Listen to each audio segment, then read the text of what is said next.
Hey, what's up guys? John here. Everybody knows that I love business and investing and real estate, making money, being an entrepreneur, not taking any crap from anybody, and being able to call your own shots and wake up every day and work for myself. I've always loved doing that ever since I was a kid. But now what I'm looking at is what is the next big problem, the next big threat? Because generally in periods where there's euphoria in the air with real estate and stocks and everyone feels like they can't lose money, generally that's right before people are about to lose a lot of money. And what I'm seeing in the real estate market right now, people are just, they're looking at the big problems being inflation, saying, hey, I'll just borrow cheap debt at 3% and I'll put 20% down, or I'll syndicate a deal. I'll buy this big asset. I'll increase rents over time. The asset will grow my net worth. The investors will make money. Life is good, right? But there's some big problems coming in the real estate space that is not getting really any attention. It's this whole new conversation around emissions and the local law 97 in New York and the laws coming in LA and California and in Miami and a lot of key markets where landlords are going to have to increase the the green footprint on their property. So it's not just increasing solar on the roof or just doing some small retrofits. It's in some cases almost like rebuilding the entire building, the entire structure, right? And when you have cities like LA and New York where they have rent control and the rents are relatively low, how does a landlord afford to do some of these expensive upgrades, right? And so the big question I ask myself is the landlords now buying real estate at 3% or 5% cap rate that are basing rents, they're going to continue climbing after they just rose 20 or 30% last year. If rents do pull back and these new laws come into effect, who is going to be the landlord, who's going to be the investor that's going to seize that opportunity? And in this video, I'm going to walk you through what's happening in New York so that we can best digest this information to make smart investing decisions going forward. Please tap that like button. If you hit the like button, YouTube's going to share this content to educate more people about what's going on in the real estate space that nobody else is talking about. How to comply with looming emissions laws start yesterday. Some building owners have only 2 years left before local law 97 kicks in. People say, okay, well, 2 years, that's a long time. This isn't relevant now. No, all the changes have to be done and right now so that they can be cleared for inspection and passed in 2 years. And when you look at the supply chain issues and you look at the labor shortages and all the issues right now, a project that normally would have taken 6 months or 9 months is taking 2 years. And when we look at the extent of how much renovation is actually done here, you're going to see the problems that I see. It's still 2 years before landlords and most buildings exceeding 25,000 square feet need to slash emissions, but experts say to avoid fines, they should have already started. Multifamily owners in particular. Apartment buildings make up a bulk of properties affected by the measure, Local Law 97. They use more energy than any other sector, and most of it comes from natural gas, the Urban Green Council reported. The good news for their owners is that the 2024 cap only applies to the worst offenders, or about 3,000 properties citywide. Those buildings are more likely to be mid-sized between 25,000 and 50,000 square feet and packed with tenants.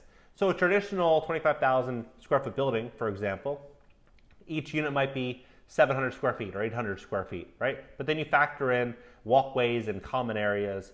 It might be a 25 unit building or 30 unit building, right? It's not that big of a building. It's big enough to where a mom and pop landlord would generally own that asset. About 80% of the buildings of any one type should be able to comply without having to do a lot of work, said Gina Borka, Chief Sustainability Officer of the city's Department of Buildings. But that's not 100%, and steeper limits coming in 2030 will hit 3 out of 4 buildings.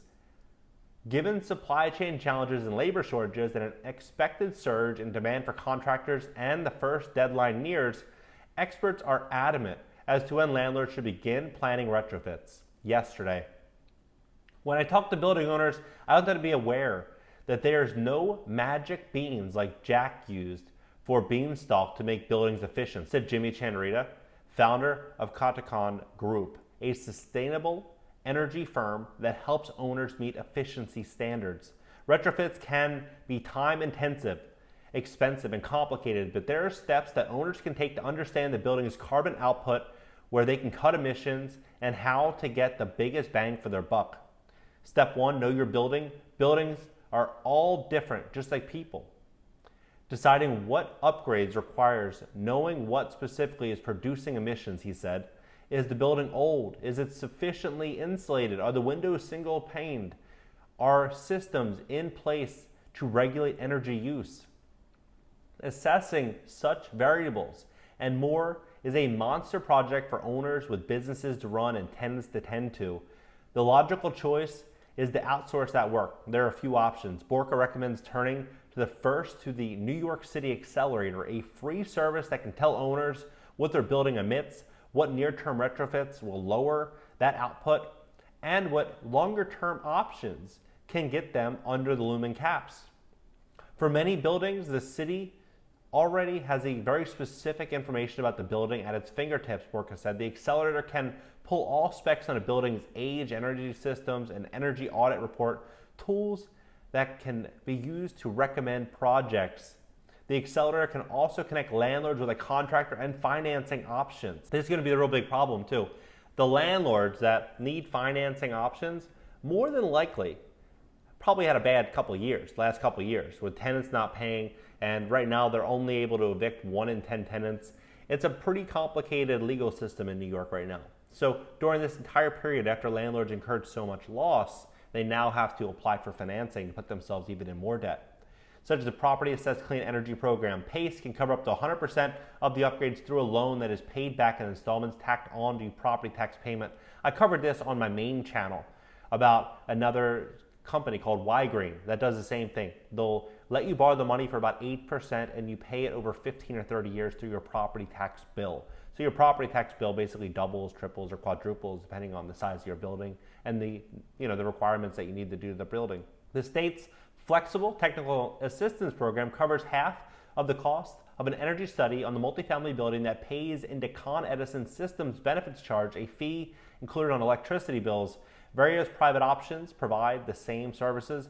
They are not free, but using them means owners cannot divulge the entirety of their building's energy uses to the city. Accelerator's firm produces building-specific energy models that evaluates the greenhouse gases released by lighting, energy systems, leaky envelopes, and recommends the most cost-effective damages. Now, if you don't know what an envelope is the entire structure, the entire exterior of the property.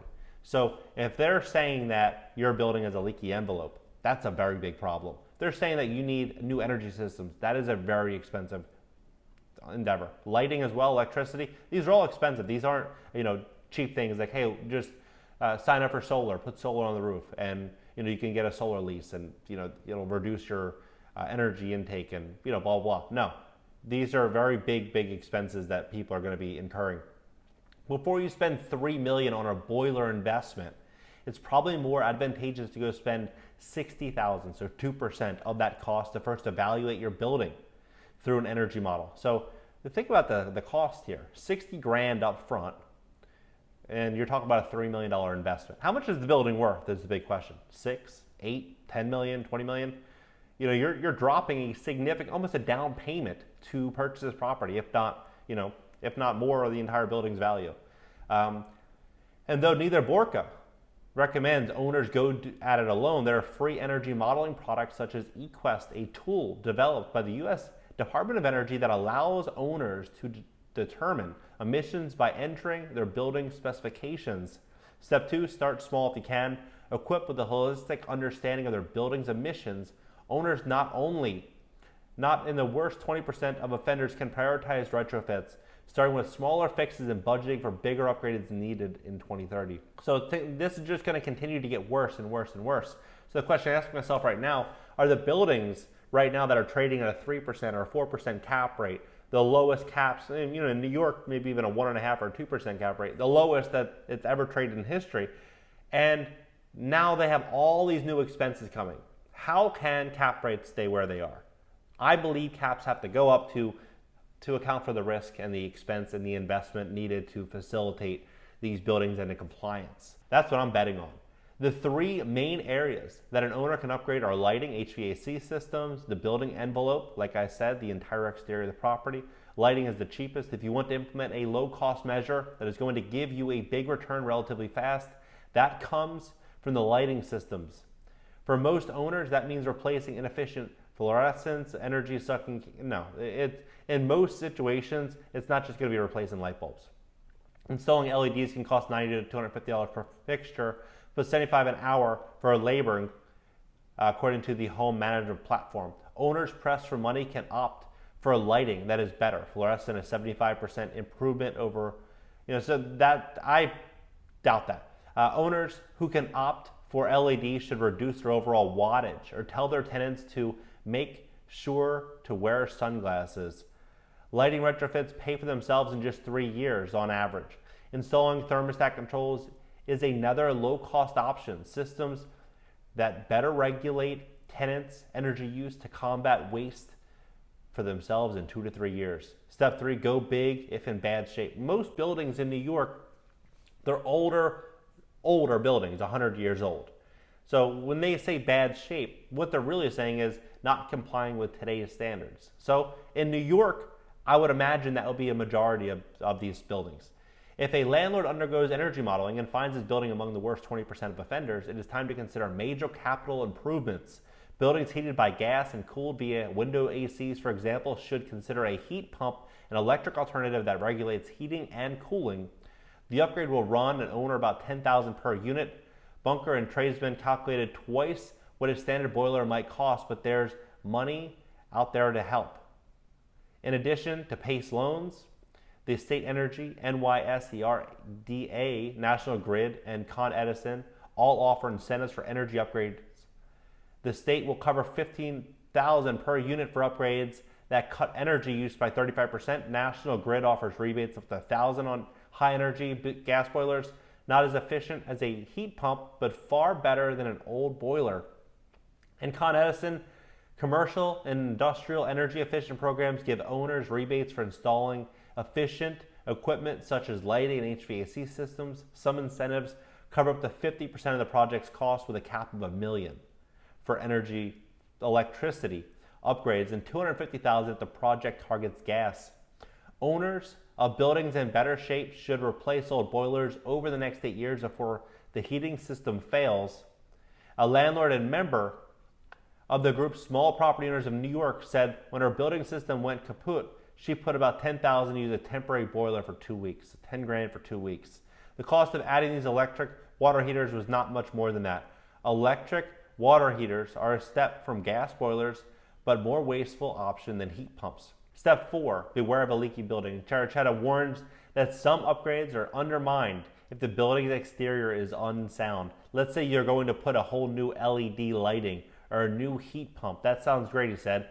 But if you don't have good windows or a good insulated outer shell, that's a problem because that's what holds the energy in. Among upgrade options, envelopes work is the price of swapping out single pane windows for double pane can cost $700 per window, not including installation. It's crazy. Facade work is also expensive. A state-sponsored retrofit of a 2,500 square foot multifamily building, 2,500 square foot, not 25,000, 2,500 square foot multifamily building that installed insulated panels, exterior, that's $100,000, $100,000. Now, considering that the buildings need retrofit for 2024 emission caps are 10 times larger. And so basically $1 million, $1 million, and the payback takes a while. Owners can expect to make their money back in the envelope investments after 14 years. For that time, Charachetta recommends looking at HVAC upgrades in tandem with envelope work. Maybe I don't need 10 million windows. Maybe I can go with 5 million package because another change that I'm making is going to complement the other. Is it worth it? Some buildings may need such extensive work that they will be unable to meet the city's requirement. You can only do so much. In those instances, the Watchdog Group Citizens Budget Commission warned owners may just have to eat the fines. They can buy greenhouse gas offsets created by projects like tree planting, but can only use them to wipe out 10% of the building's emissions. However, Charachetta said that most building owners are better off spending on retrofits than risking annual fines. The budget watchdog calculated that penalties in 2030 could average $1 per square foot across the building. So if you have a 50,000 square foot building or 25,000, it's either 25K a year or 50K a year, market rate owners might be able to pass the cost by upgrading the tenants through rent hikes. Affordable housing providers and owners of rent-stabilized units who do not have that option have less stringent benchmarks to meet. Landlords of buildings where more than 35% of the units are regulated can avoid fines by 2024 by hitting a number of checkpoints, such as installing temperature controls and weatherization windows. Income-restricted housing has until 2035 to meet emission limits. What's the state got to do with it? The emission benefits of building electrification could be limited if New York State fails to meet its target for carbon-free electric grid. The city leans heavily on fossil fuels to generate electricity. In 2019, the state mandated that by 2040, all of New York's energy must stem from renewable sources or nuclear energy. In 2020, these sources made up 60% of New York's in-state energy generation. In New York City's problem is that renewable sources such as hydropower plants and solar farms are concentrated upstate with limited means to carry their energy south. Borka worries that some owners might forego improvements. Some owners might say, the state has already taken care of this, the grid is going to clean, and I don't have to do anything, she said. Borka stressed that owners must switch from gas-powered systems to electric so that buildings can harness the clean energy promised by the state and meet city benchmarks. The city is obliged to release more rules for owners to comply with Local Law 97 by the end of the year, she said, though Adams' administration hopes to unveil them much sooner. We will all need to be planning to make every building based on an electric grid and much cleaner, one in New York City. Now, these are some very big changes coming to New York City, and it's not just going to be New York, it's going to be other markets as well. What I would suggest doing is looking into how your market is going to be impacted. Look at building and safety. Look at the change in zoning laws, as well as new emission output standards and guidelines. You can speak to appraisers, you can speak to people at the city, you can speak to people that are maybe in a position to have different information. You know, maybe some appraisers at certain properties, commercial properties, are already being warned of some of these big changes that are coming in. But what I would likely do is go down to building and safety and speak with them and see what is changing inside of your market before you go allocate a lot of your capital into a deal, just to make sure that the deal you're buying is something that you're going to be able to hold on to, you have a cash flow, and you're going to be able to exit at a profit. Drop your comments below, tap that like button. I'll see you guys later.